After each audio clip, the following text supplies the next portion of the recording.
Que la paix du Seigneur soit avec chacun. Bienvenue à tous à la troisième partie de notre étude qui porte le titre « Le péché vu à travers le psaume 51 ».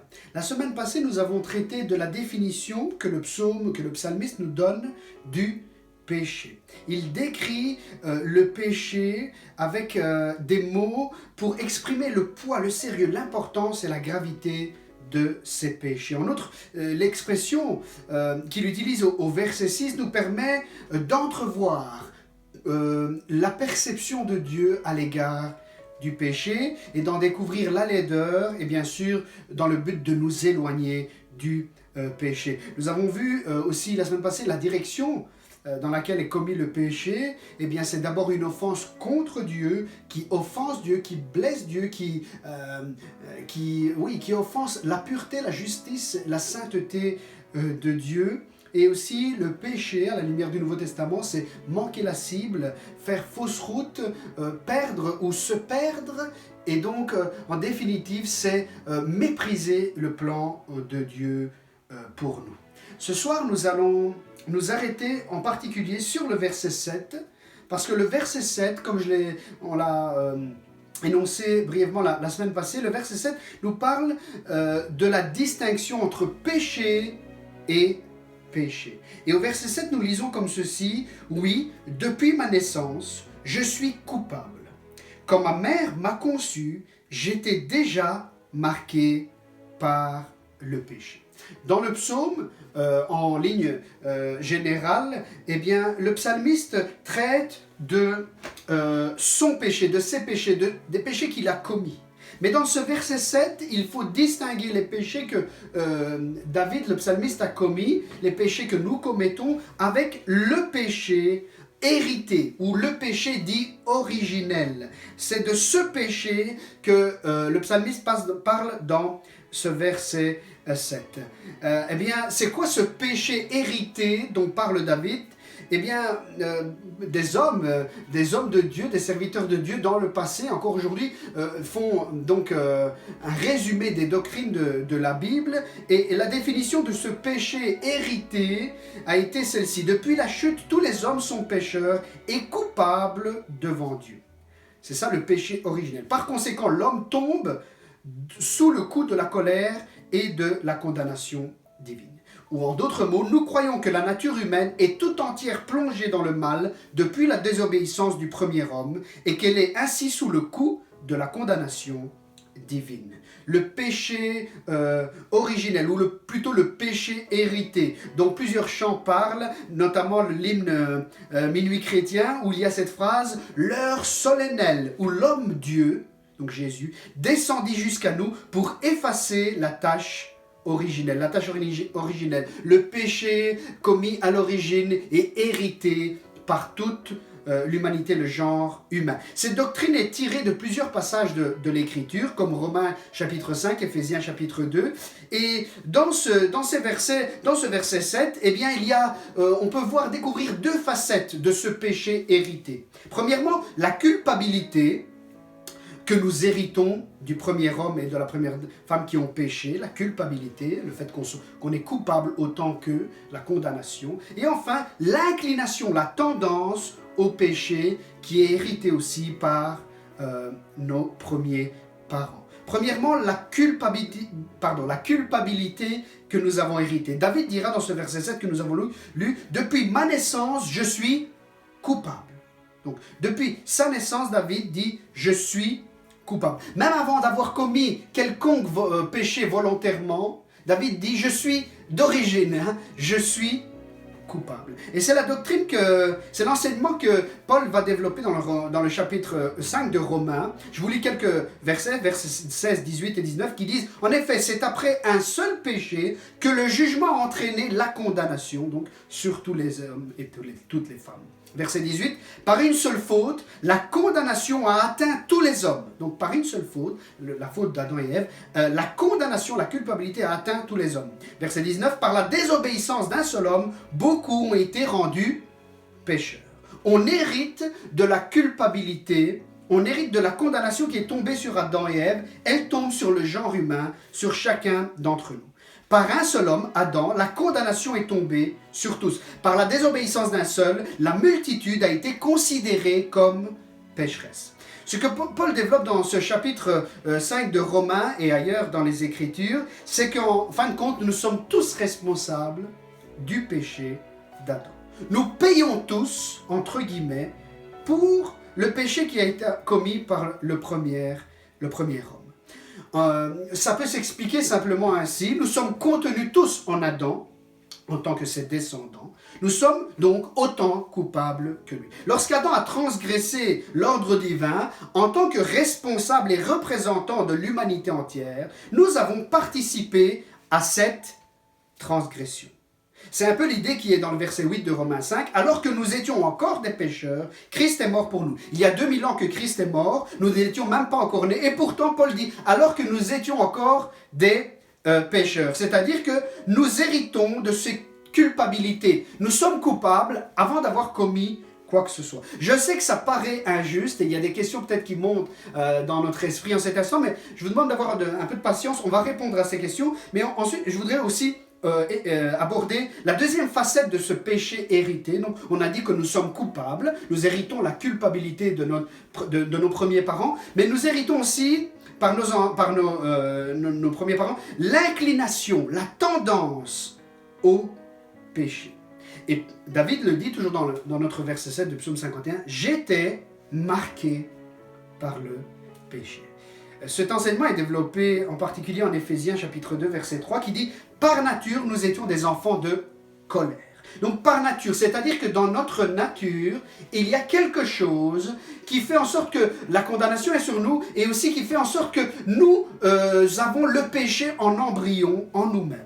Il y a d'autres versets qui confortent cet enseignement, comme Genèse 8, 21. « L'orientation du cœur de l'homme, Dieu dira à Noé, est mauvaise dès sa jeunesse. » D'autres versions traduisent « Le cœur de l'homme est porté au mal dès son enfance. » Donc on a hérité de nos premiers parents, non seulement la culpabilité, on est coupable tout autant qu'eux, mais aussi on a hérité cette tendance à porter notre cœur vers le mal, à pécher en réalité. Cette disposition, cette inclination naturelle à pécher, c'est inné dans notre vie. Donc je vous disais, on va répondre à des objections qui pourraient nous venir à l'esprit. Par exemple, par rapport au fait que nous sommes coupables, on pourrait se dire, mais pourquoi? C'est injuste, moi j'ai rien fait pour mériter la culpabilité, le jugement de Dieu sur ma vie, la colère de Dieu sur ma vie. Quelqu'un pourrait dire, c'est complètement injuste. Si c'est injuste d'être coupable, parce que la Bible répond à cette objection, si c'est injuste d'être coupable en Adam, le premier homme qui a péché, alors ce serait aussi injuste de recevoir le pardon à travers un seul homme qui n'a pas péché, Jésus. Est-ce que vous comprenez? Je ne sais pas si je me fais comprendre. Romains 5, 19 c'est ça que Paul dit. Par la désobéissance d'un seul, nous sommes coupables. Ah, mais c'est injuste. Oh, mais Paul dit, mais d'accord, ça pourrait sembler injuste. Mais en même temps, par l'obéissance d'un seul, Jésus, nous héritons donc le pardon de ses péchés. Peut-être pour être un peu plus clair, je vais prendre un exemple de la vie courante. L'exemple le plus concret, le plus direct avec ce dont on parle, c'est l'héritage. On reçoit un héritage de nos parents, des biens immobiliers.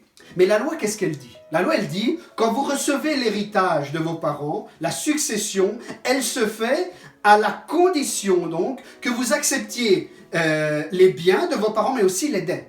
On ne peut pas dire « Ah, monsieur le juge, le notaire ou quoi que ce soit, j'accepte les bénédictions, les biens immobiliers, les biens de mes parents, mais je refuse les dettes. » Non, pour la loi, c'est pas possible. Et c'est un peu l'esprit, l'idée qu'il y a dans Romains 5, 19, c'est que si nous désirons recevoir le pardon en Jésus, nous n'avons pas le choix, en réalité, nous n'avons pas le choix. Nous devons aussi hériter de cette culpabilité. Donc on veut la bénédiction, on veut les biens, mais on doit aussi hériter des dettes, c'est incontournable, en tout cas dans la dimension spirituelle. Sur terre, on peut renoncer aux biens et donc renoncer aux dettes des parents, mais par rapport dans le champ spirituel, dans la dimension spirituelle, on ne peut pas renoncer à cette dette qui a été créée par nos premiers parents. Elle retombe automatiquement sur nous, comme on a dit par rapport aux biens et aux dettes de l'héritage de nos parents. Une autre objection qui pourrait être faite, c'est par exemple, voilà, par rapport à la tendance au péché, on pourrait dire la même chose, dire mais moi j'ai rien fait, je nais quand je suis arrivé au monde, je suis donc venu au monde, ben j'ai rien fait. Pourquoi je devrais avoir déjà en moi-même la tendance au mal? Pourquoi je devrais être désavantagé? Ce serait injuste. Eh bien, la Bible répond à cette argumentation et elle est très claire, elle est très simple. Je voudrais vous lire Job chapitre 14, verset 4. Et Job, là, le livre de Job est très clair par rapport à... et répond très clairement à cette question. Qui fera sortir le pur de l'impur? Ici, c'est une question qui est posée. Qui fera sortir le pur de l'impur? Et la Bible répond par elle-même, personne. En d'autres mots, si tes parents pêchent, sont des pécheurs, mais automatiquement, c'est logique, de l'impur, il ne peut pas sortir du pur. De l'impur, il ressort de l'impur. Hein? Un autre exemple tiré de la nature, eh bien l'arbre, un arbre sauvage, un olivier sauvage, ne pourra pas porter des bonnes olives, ben, il va porter des fruits selon sa nature. Hein? Des olives qui ne sont pas bonnes à manger. Et donc, c'est clair, l'olivier sauvage eh bien, va générer des fruits sauvages. L'homme et la femme impurs, pécheurs, vont générer des êtres impurs, pécheurs, avec la tendance au péché. Donc, ce n'est pas tout à fait injuste. Je rappelle le verset de Job. Hein?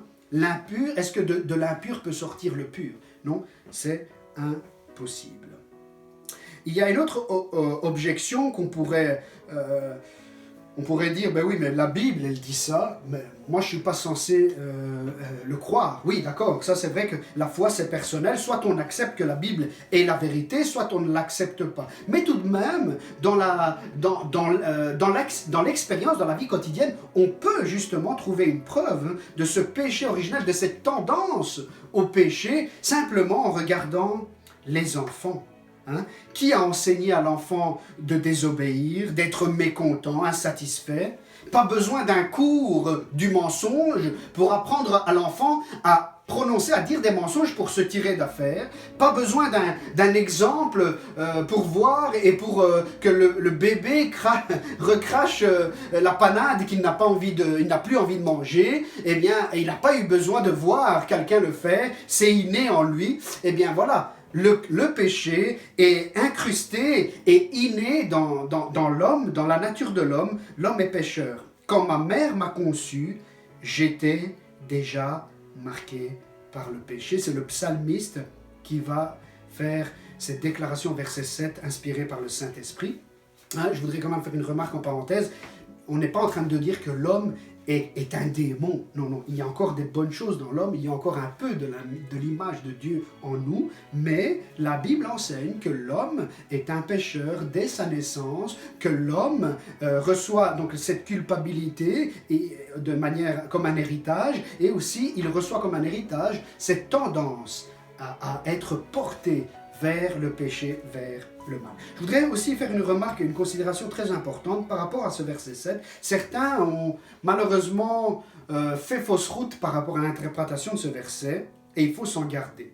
Certains ont dit « Ah, mais quand David il dit que ma mère m'a conçu dans le péché, ça veut dire que sa mère avait commis l'adultère. » Ça n'a rien à voir. Il n'y a aucun support biblique qui peut nous amener à tirer cette conclusion. Ce n'est vraiment pas ça l'intention du psalmiste. Et le psalmiste n'est pas non plus en train de dire « Ouais, mais ma mère a péché et c'est de sa faute si aujourd'hui je suis ce que je suis. » Il y a parfois, bien sûr, un environnement de croissance de l'enfant, l'éducation, ça va déterminer certaines choses de sa vie, mais c'est pas ce que David est en train de faire.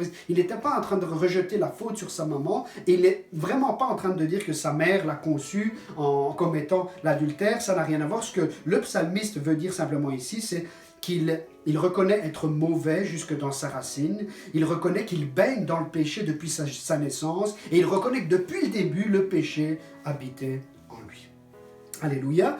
Voilà. Donc nous avons vu la définition du péché, la description du péché. Nous avons vu que le psalmiste inspiré par le Saint-Esprit va nous parler du péché, des péchés qu'il a commis, mais aussi du péché qui est inné en nous, le péché originel, ou plutôt le péché hérité, en tant que culpabilité, condamnation, mais aussi en tant que tendance au péché. Et je voudrais aussi aborder avec vous rapidement les dégâts qu'entraîne le péché dans une vie.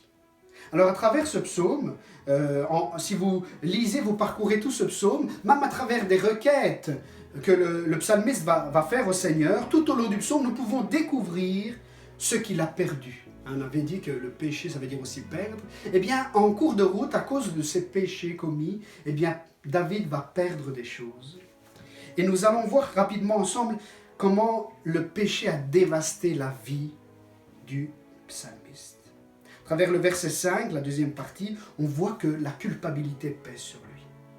Et cette culpabilité, c'est en rapport avec le psaume 32, 3 et 4, qui a été écrit dans le même contexte historique de ces péchés commis par le roi David, eh bien on peut voir que cette culpabilité va le pousser au silence, et ce silence va l'enfermer, donc il va vraiment respecter cette loi du silence, mais malheureusement, il va rester dans sa culpabilité à cause du fait qu'il reste dans le silence. Certains commentateurs pensent qu'une année est passée entre les péchés qu'il avait commis et la visite du prophète Nathan qui va mettre en lumière ses péchés. Une année de culpabilité, de silence, où il va se taire, où il va faire, chaque jour il va essayer de faire semblant de rien, alors que le péché pèse sur lui. Le péché était en train de le dévaster complètement. Je voudrais dire aussi que le psalmiste est en train de dire au verset 10 que le péché a engendré des problèmes dans sa santé physique, santé physique altérée. Je ne suis pas en train de dire que quand on est malade, c'est à cause d'un péché. Attention, je suis en train de dire que le temps qu'il a passé avec le poids du péché sur lui, ça a eu des répercussions sur son corps. Ses os étaient brisés, il était vraiment mal dans sa peau et certainement ça a provoqué chez lui des problèmes même dans sa santé. Verset 11, on voit un autre dégât que le péché a commis, c'est la honte. Parce que le péché rend honteux et mal à l'aise. Le péché, si on pense au jardin d'Éden, ou plutôt au Genèse chapitre 3, le péché d'Adam et Ève, le péché a fait en sorte que l'homme et la femme avaient honte de Dieu. Ils ont vu qu'ils étaient nus. Eh bien, le péché, c'est vraiment notre nudité spirituelle. Et le péché nous rend honteux devant Dieu. Adam et Ève, qu'est-ce qu'ils ont fait? Ils ont essayé de trouver un moyen. En tout cas, ils se sont cachés alors que Dieu les appelait. Ils fuyaient le regard de Dieu parce qu'ils étaient honteux, gênés par le péché qu'ils avaient commis. Et comme Adam et Ève, frères et sœurs, nos tentatives de couvrir notre péché ne va faire qu'empirer les choses. Parce que c'est pas parce que, vous pouvez lire le récit, c'est pas parce qu'ils ont essayé de couvrir leur nudité que ça a arrangé les choses. Ils sont tombés sous la condamnation tout de même. Que le Seigneur nous fasse grâce à ne pas tomber dans l'hypocrisie, dans le mensonge. Bien sûr, nous, on ne va pas mettre des feuilles de vigne sur nous, on est déjà habillés, mais on peut le faire spirituellement.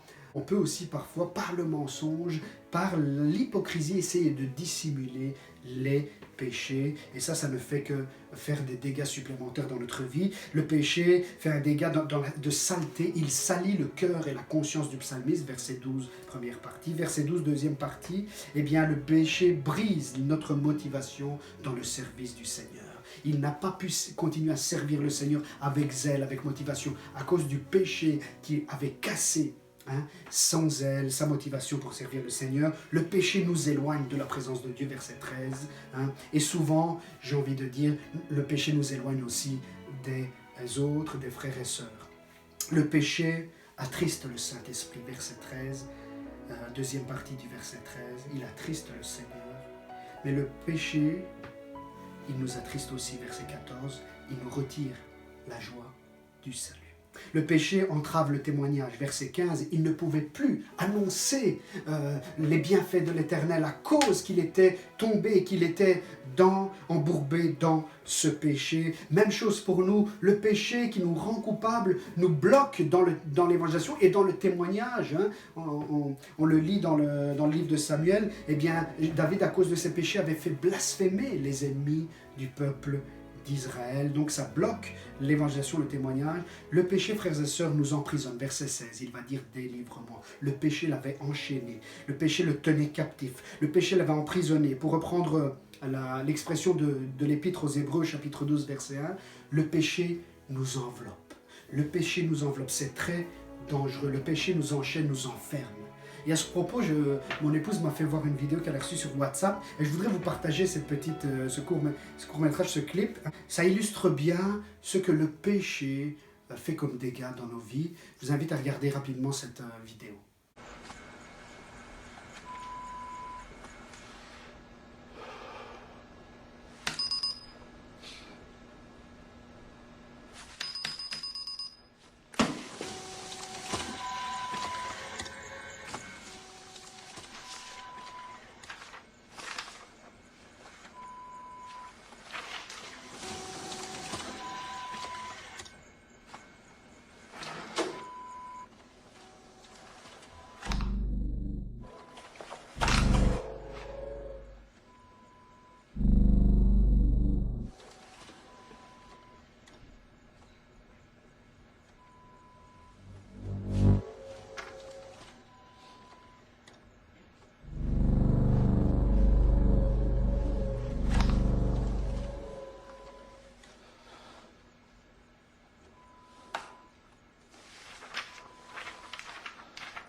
Voilà, comme le péché peut nous enfermer. Le péché accomplit des dégâts énormes dans nos vies. Il déforme notre vision des choses. Pourquoi je dis ça? Au verset 16, David fait allusion au péché de meurtre qu'il avait commis. Délivre-moi du sang versé. Il avait versé du sang innocent. Et ça m'a fait réfléchir sur quelque chose. Uri, l'homme qu'il avait fait tuer, était un des plus fidèles serviteurs, était vraiment un homme loin de Dieu. Il fait partie de la liste des vaillants héros, des vaillants soldats, serviteurs de David. Uri était un homme bon, un homme loyal, un homme fidèle à David. Mais le péché a déformé la vision des choses de David. Et David a vu Uri non plus comme un fidèle serviteur, mais comme un ennemi à éliminer. Même chose dans le jardin d'Éden. Qu'est-ce qui s'est passé? Adam, quand il a vu Ève, il a été ébloui, émerveillé. Il a reconnu en elle son vis-à-vis. Et maintenant, à cause du péché, qu'est-ce qu'il dit? C'est la faute de Ève. Donc, la femme en qui il avait reconnu son vis-à-vis, son aide, maintenant il la voit comme un ennemi. Parce que le péché détruit, déforme la vraie perception, la vraie vision des choses comme Dieu voudrait nous les faire voir. Le péché entrave l'adoration. Verset 21. Il bloque et il rend stérile notre culte au Seigneur. Un plafond de béton armé se dresse entre nous et Dieu, et notre adoration ne peut pas monter si le péché est là dans notre vie. Le péché engendre la mort. Le salaire du péché, c'est la mort. Je voudrais vous montrer cette image qui m'a horrifié. C'est l'horrible explosion justement du port de Beyrouth au Liban, qui aura tué 175 personnes et fait 6000 blessés. Eh bien, regardez cette image. Eh bien, ça c'est notre cœur lorsque nous laissons notre péché agir. Les dégâts, les désastres qu'il peut accomplir dans nos vies, et comme il l'a accompli malheureusement dans la vie du psalmiste, du roi David. L'expérience de David nous montre à quel point le péché est redoutable. Ne nous faisons pas d'illusions, frères et sœurs. David ne pensait pas avoir un cœur aussi mauvais, et pourtant il s'est retrouvé après, il est vraiment tombé des nues. Il a été étonné, mais pas dans le bon sens, hein, dans le mauvais, de voir la laideur de son cœur. Je ne sais pas si on s'imagine, David, l'homme qui ne se sentait pas digne de prendre pour épouse la fille du roi, 1 Samuel 18. Eh bien lui, l'homme humble qu'il était de ne pas se sentir digne de prendre la fille du roi comme femme, eh bien il va oser voler la femme de son fidèle serviteur. L'homme qui n'a pas osé, qui n'osait pas mettre la main, il avait eu l'occasion à plusieurs reprises de tuer son ennemi, hein, le roi Saül qui le persécutait. David a refusé, hein, dans la crainte de Dieu. Et bien maintenant, David, à cause du péché qui a pris place dans son cœur, il ose faire tuer son plus fidèle serviteur. Vous voyez l'extrême, hein? C'est incroyable. Qu'est-ce que le péché peut faire dans nos vies, hein? Ceci ne doit pas nous scandaliser en pensant à quelqu'un d'autre ou en disant « Ah oui, quel hypocrite David, regarde ça, avant il était bon quand il était persécuté, après il était bien tranquille dans son palais, après il a commencé à changer. » Frères et sœurs, ne minimisons pas le pouvoir du péché. Tout comme l'ennemi a tenté David, eh bien il va nous tenter aussi. Peut-être pas avec les mêmes tentations, peu importe, hein, mais avec la même intensité. Ne pensons pas que le roi David va être plus attaqué que nous. Non, non. Un enfant de Dieu, aux yeux de l'ennemi, c'est un enfant de Dieu à détruire, à faire tomber, peu importe qui nous sommes, quel titre nous avons. David, c'était un roi. Peu importe le titre que nous avons, mais nous sommes des cibles pour l'ennemi. Et il va attaquer, et le péché ne connaît pas d'étiquette, on en a déjà parlé. Gardons-nous purs, gardons-nous vraiment dans les mains du Seigneur, et ne pensons pas être immunisés comme on l'a dit la semaine passée.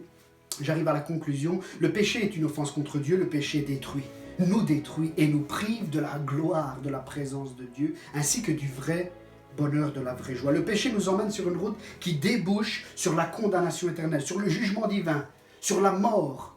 Et la mort, c'est pas seulement la séparation du corps et de l'âme, mais la mort, c'est aussi, quand on parle de mort spirituelle, c'est la séparation de nous avec Dieu. Humainement, le péché vraiment nous détruit. Et je voudrais terminer avec cette image, référence à un film. Je ne sais pas si vous connaissez la trame de ce film, c'est le film Speed, hein, vous le voyez. C'est un film où dans ce film, on voit qu'ils sont dans un bus, et ce bus, on a placé une bombe qui doit exploser. Tant que le bus maintient une certaine vitesse, eh bien la bombe n'explose pas. Mais si on diminue, eh bien la bombe va exploser. Donc les héros de ce film, ils se trouvent là entre le marteau et l'enclume. S'ils ralentissent pour ne pas foncer dans quelque chose, la bombe va exploser. S'ils accélèrent, ils risquent de se prendre des murs et donc d'être quand même perdus. Eh bien, c'est vraiment ce que le péché fait avec nous. Il nous place entre le marteau et l'enclume, hein, comme si on est dans ce bus. Quoi que l'on fasse, nous sommes donc perdus. Et peut-être à un autre degré, mais peut-être que tu te trouves dans ce bus infernal, entre guillemets, tu ne sais plus quoi faire. Quoi que tu fasses, tu te dis, je vais y passer, ça va pas fonctionner. Tu te poses la question, est-ce qu'il y a un espoir pour moi? Tu te sens peut-être comme le compositeur du chant 489 dans les hymnes, donc le chant qui dit « Il tempio di Dio », le temple de Dieu, et cette phrase qui dit « Il peccato che io non sopporto più », le péché que je ne supporte plus. Et peut-être que tu te sens comme ceci. Mais on ne va pas aller plus loin ce soir, mais je voudrais simplement te dire ceci. Le psalmiste a découvert une issue de secours. Et cette issue de secours, elle existe dans le tunnel froid, boueux, ténébreux par lequel tu traverses. Eh bien, cette issue de secours, elle est là pour toi et pour moi aussi. Si nous sommes dans cette course avec le péché, eh bien, nous découvrons le chemin de la délivrance du péché. Et ça, nous le laissons pour la semaine prochaine. Mais je voudrais quand même vous dire qu'à travers le chant que l'équipe de louange va nous présenter, eh bien nous découvrons la solution pour le problème du péché. Nous découvrons, imaginons, on est vraiment dans ce bus à haute vitesse, on ne sait pas quoi faire, si on accélère, c'est dangereux, si on décélère, on risque d'exploser, on est vraiment là, on ne sait pas quoi faire. Je voudrais te dire, ce soir, il y a de l'espoir pour toi et pour moi, il y a une solution pour le péché, et la solution, elle a un nom, c'est une personne, c'est notre Seigneur Jésus-Christ. Je vous laisse avec ce chant, que Dieu nous bénisse.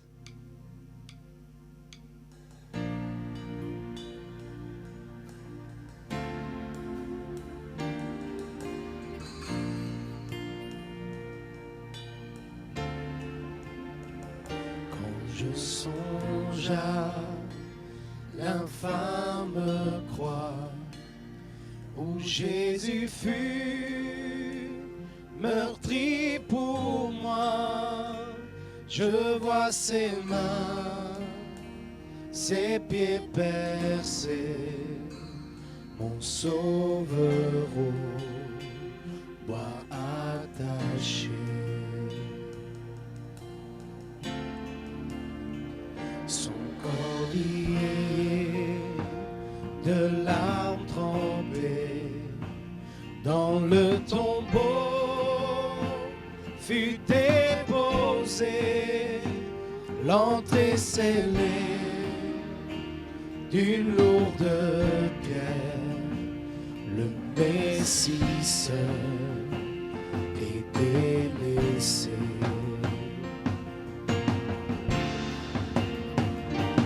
Oh, gloire au nom de notre Seigneur, gloire à son nom, à tout jamais, nous chanterons sans fin tes louanges. Oh, gloire à toi, ô Dieu.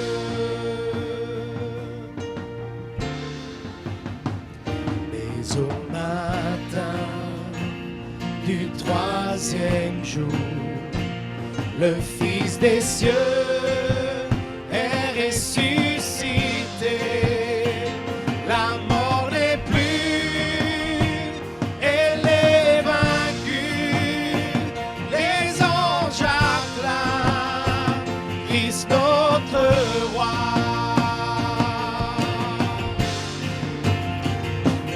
Oh, gloire au nom de notre Seigneur, gloire à son nom, à tout jamais, nous chanterons sans fin tes louanges.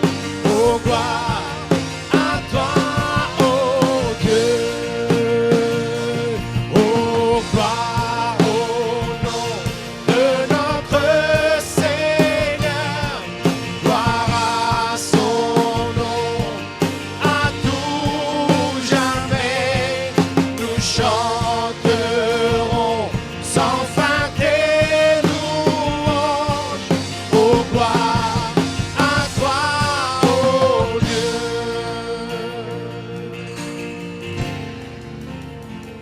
Il reviendra de blanc vêtu, percer la nuit, notre Jésus, et je serai parmi les saints, captivé par sa gloire sans fin.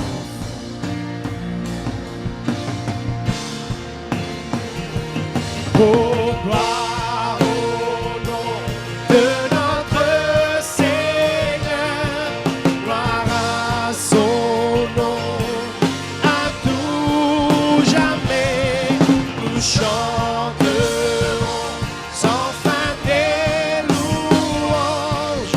Oh, gloire à toi, ô Dieu. Oh, gloire au nom de notre Seigneur, gloire à son nom, à tout jamais, nous chanterons sans